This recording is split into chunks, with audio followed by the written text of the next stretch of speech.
Hey, what is up everyone? Welcome back to another gunpla video, and today I'm going to be taking a look at another kit. Actually, right now it's a bit of a build-a-thon for me. I'm trying to get a lot of the backlog cleared out. I'm on kit number 12 right now, pretty much in the last 12 days or so. So if I do keep this up, I'll have quite a lot of pla built and a lot of the backlog cleared out. And today I'm going to be taking a look at this right here. This is a classic, well, should I say a revised classic. This is the high-grade Gyan Revive from the 1979 original Gundam series, Mobile Suit Gundam. So if you are looking for a kit like this, which is, well, it came out in 2016 according to the box, it might be a little bit harder to get now depending on reprints, etc. But one place you will definitely find it is where I found it, and that is over on Buyee. But yeah, let's get this thing built and then get it reviewed.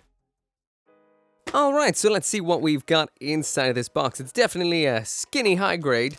We've got 1, 2, a tiny one, 3 bags of plastic, and the standard Universal Century style manual. So there we go, the Gyan, probably one of the most unique designs from the original Mobile Suit Gundam series, 2016, so that means there is no translation on the instructions right here, even though I feel like it must have happened around 2016 or 2017. There is all the equipment, some poses, some information about the suit. It seems like we've got 6 runners in here, not including the beam saber and the polycap, so definitely a simple seeming build.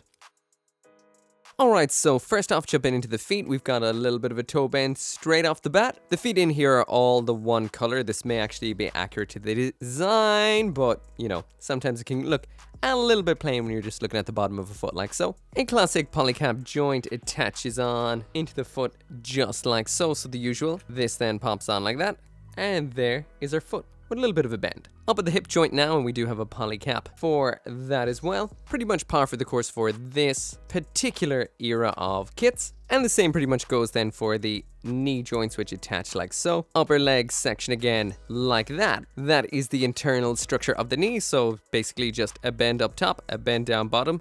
Your usual double jointed knee. Upper leg section then just attaches on in. Upper leg armor in that typical Gyan powder blue. Pops on back and then front just like that. Again, super classic high grade right here. Same with the lower section, so no full inner frame in this particular kit. Just a big hollow space until you get that ankle joint down there just like so. So again, pretty much par for the old school-ish high grade course. Now this part is pretty nice. We do have this little section here which will cover up the seam line as well as hold both of those sections together. A bit of blue color separation for the kneecap, and then the knee armor just slots on over like so. Foot on, and this is what we get. So simple bend at the knee, but a nice bend at the knee. The toe can point out quite nicely like so, and we do have that knee bend as well. Alright, so next up onto the waist, and first up we've got this ab crunch joint, which is exactly the same as what we just saw on the Altron, so it is present in the Wing Gundam kits as well. It must be from around that time. The butt flap has a mechanical grey underlayer, which always makes me so happy. That looks so much more premium than if it was just this kind of detail on the bottom of the blue part in blue. That is nice. That then pops on via C-clip on here like so. Standard old polycap ball for the ab attachment. We've got those side to side rocking legs on this. Pop that in like that, so the legs can go teeter, teeter. Not the greatest crotch joint, but not the worst. We've got some nice grey under layers for the front skirting armors too. Again, something that always makes me happy. Attaches onto the main waist like so. And there is no point in cutting them apart on the runner because they are attached together permanently when on this little segment. So they just move up and down like so. By the way, the butt flap moves too. Again, makes me happy. Polycap attachments for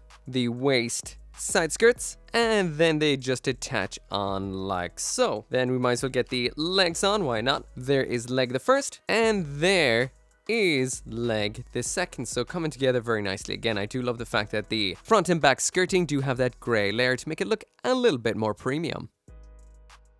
So now on to the torso, and this is the usual shoulder polycaps you would have seen on a high grade of the era. Those are aligned to the front, so you won't get much to the back, only to the front. Of course, for those thrust-in Gyan style poses. However, the neck here is a full plastic piece, as is this little cup section for that waist joint. The back section then attaches on like so. So that looks like the standard high-grade backpack attachment right there, but kind of protrudes in a funny way. And the main reason for that is it's not complete yet. We do have some covers for over the polycaps that look like that. That is quite nice. Same on the other side. That really tidies those up. As for the protruding backpack bits, they protrude on through that. And again, that does look nice, allowing the little kind of rim of the light blue to pop through. The chest pops on like that. Next up, we're resorting to the first and only real color correcting sticker in this box. The one for the mono eye and as well, color correcting E, I guess. I suppose it is a little bit. Anyway, this is a big old white section, and that attaches onto this little waist segment right here, like so, just on here. Once that is attached, it just pops on up in there like so. We've got a backpack to pop together just like that. Holds together with this little piece. Whoa, just like that. And then that just pops on just like so. And there is the torso. So we do have a little bit of an ab crunch in that. Not a whole lot. It's usually the way these were back then. But we did have some inside of the torso there to, or should I say inside the waist, to allow it to drop down like that. Onto the shoulders now, and the wacky 70s designs continue. This, however, I find really nice. You'll see when you actually complete the arm what that does. I actually feel like there's more to that than meets the eye, but maybe you can clarify that for me, whether that is the case or not. So that there then completes the shoulder. So we have this little joint that moves up and down just like that there. The elbow, not unlike the knee, is double jointed, so it builds up like that, and then like this on the bottom, and then finally closes up just like so. Now I will mention I've never seen a forearm bottom quite like this one before. A polycap wrist attaches onto the bottom of that, and then in a quite an unusual design, this pops on into the forearm armor just like so. That's a good design. The front section then sandwiches on top of that. Tiny little circular sections attach onto the side like so. That is a very Gundam design right there. Bicep armor section the usual way, just slides on down from below. I mean above. The hand then attaches together in two parts like that, exactly the same color as the armor itself. And then finishing the arm off just involves plugging the hand in like so, bringing this armor section in from above. And the fact that this little double hold area up here is in gray underneath the armor is incredibly interesting. And it makes it look like something should actually fit into that. It does get covered up by this, and it seems easy enough to pop off again. So is there something in this kit that can pop up there? As far as I can see in the instructions, there isn't. So that's interesting. There's something. Is there an expansion? Am I missing something? Or is it just a gray piece in there for the sake of being a gray piece in there that doesn't actually do anything? I need to know. Tell me. Drop it in the comments. Is there anything that that particular part is for? Because it does look cool. And pretty much almost done.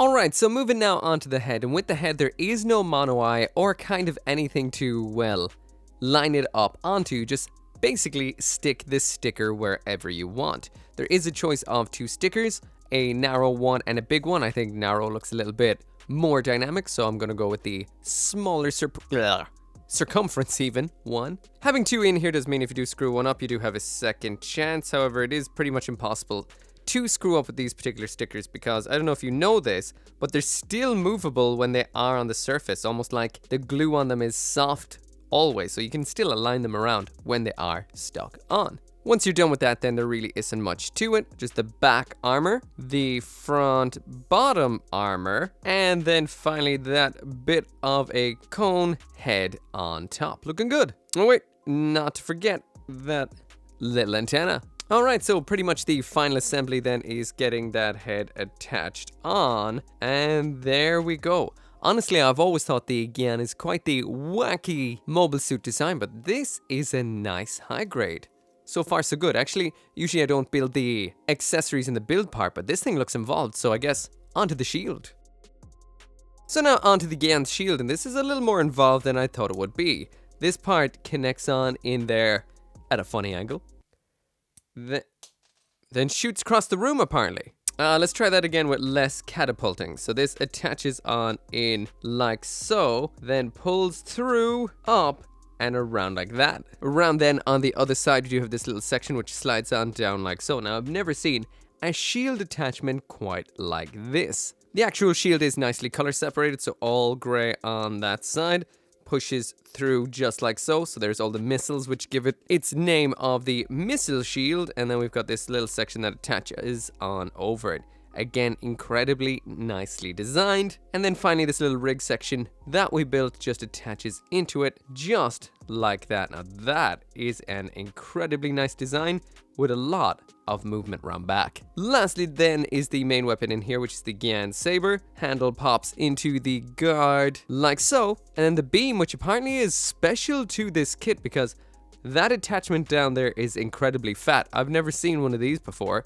This is basically a specific beam for using with this kit, and it's much thicker than we normally see. Awesome. So now jumping into the aesthetics, and there is the high-grade Gyan in all of its glory, and I have to say I am ridiculously impressed. At this point I shouldn't be, when it does come to Universal Century kits, especially a lot of the revives from this particular period. They were fantastic high grades. Bandai has such massive respect for the early UC designs, and it really does show. Everything about this, no corners have been cut at all. Like we saw already, this sticker sheet on this kit is absolutely tiny, and the only thing that requires stickers is the mono eye section, as well as the little bit of a white section in on the chest. That little white section down there really isn't all that bad, and you don't really notice it that much. Stickers do catch the light a little bit more than actual plastic, but it is recessed and it's been used fairly tastefully. So yeah, this kit right here is straight built, so I haven't done anything like panel lining or anything like that to bring out any of the details. So if you do want it to look that little bit more dramatic, a little bit more dynamic, and to actually have those nice low lights where it needs them, I do always recommend panel lining your kit to make those details pop. They are in there, it's just as I'm building them quite quickly, daily, I don't really have the time to do that, but highly, highly recommended. One of the things that really impressed me during this particular build is the fact that they have sandwiched some nice gray sections onto the undersides of the armor.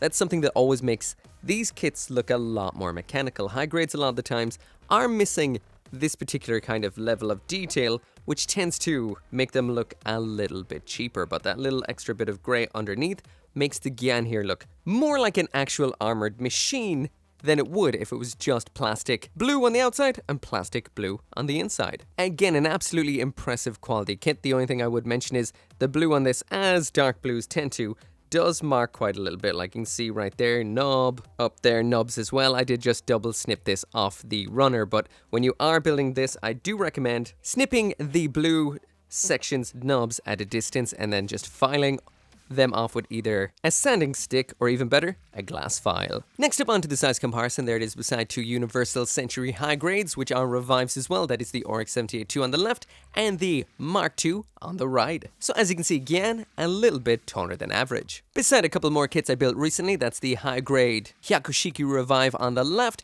and the high grade DJ on the right. Finally then, beside a couple more kits, the high grade Aerial Rebuild on the left and the high grade Gyan Strom on the right.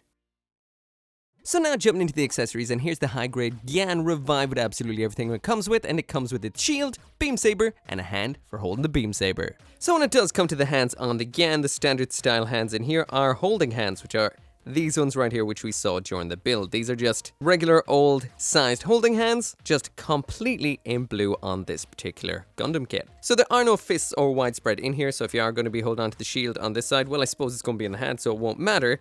And when it comes to the saber, which we're about to take a look at, we'll be using the saber holding hand. And speaking of the saber, that is it right there. I'm curious about this shade of yellow, if it glows. Pop off the lights and turn on the black light, and it seems like, nope, no glow from this. When it comes to attaching this, we do have a particular saber holding hand. Thankfully, it does hold in there, so you're not balancing it while attaching it on, and that works out incredibly easily. One great thing about this is we do have a wrist moving peg section right here, should I say even a moving wrist peg section, so you can get those nice thrusting poses. And speaking of thrusting poses, I am really impressed by how much this can pose so far. It's almost humanoid in its posing ability, and I've had no issues getting any kind of poses out of it yet. Even the little bit of a crouch pose I do Evangelion style during the kind of layout of the accessories. But yeah, anyway, popping this on like that, and you can really angle this forward. Just look at that. That is impressive. Also, it is quite nice that they did do this particular wrist in grey, so it does look like a kind of inner frame sort of segment, while extended. But yeah, overall this is nice. There is the range of motion of that, so it can even come backwards like this into an almost defending kind of pose. That is a great hand and a great wrist, and one nice chubby saber. Next up in here we do have the shield. This is incredibly nice as well. Multiple layers to it, so it does look nice, thick, powerful. The missiles are there. Those little spiky segments all are around the edge there. Attaching this on is quite simple. First off, you just slide the handle into the hand just like that. Then it brings up and attaches clip style onto the forearm. Simple, no messing around, and it does exactly what it needs to do. So you can basically get this posed into whatever kind of nice defensive pose you do want out of that. On top of that, this can also be missile launching sort of pose by bringing this up like so, pulling the shield outwards like that, sliding this up, and then bringing it back, and then the shield can flip out in front of the hand just like so. That was actually quite seamless, and there you go. That is that missile shooting pose. Simple, effective, both of these weapons, and they do exactly what they need to do.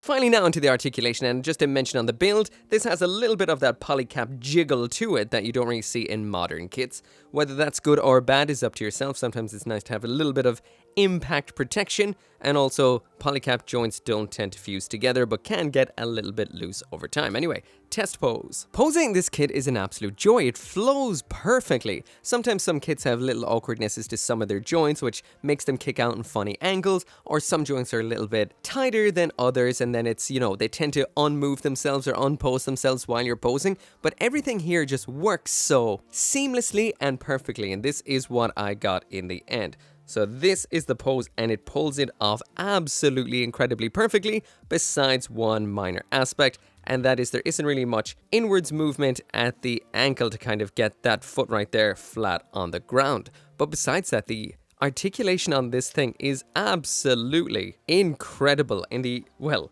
daftest possible kind of way. Anyway, that right there is it for the review. This is platinum tier completely. This kit is incredible. Now, I just kind of bought this on a whim while buying other kits. I knew I needed to build it at some point or another, but I didn't expect it to be this great. I also just picked it today because I didn't have a whole lot of time and it was a small box. But this is a small box with so much going on. It's phenomenal. First off, aesthetically, it is incredible. For something so simple, it looks perfect, and it's the Gyan through and through. Just one color correcting sticker, and the only real complaint you could have is the blue plastic could look a little bit better and nub a little bit less, but otherwise, looks fantastic. Matte top coat, done. The accessories in here, simple and effective. The shield is incredibly impressive, and the most impressive thing about this, of course, is the articulation and the overall structural design. It's such a good kit. If you love the Gyan, get one. Even if you don't like the Gyan, it's never really stood out to me, I say get one because I've just fallen in love with it. Anyway, if you do want one of your own, I got mine through by link in the description. I'll be making another Gunpla review tomorrow, so come back for that, and I'll see you then. Once again, I kind of finished this video right here without special thanks to the channel members and the patrons over on Patreon, including Simon Paskin, Abraxas, Caleb Engelhart, Joe, RG59061, ShadowWolf179, Van Fawn, and Scotty Thomas.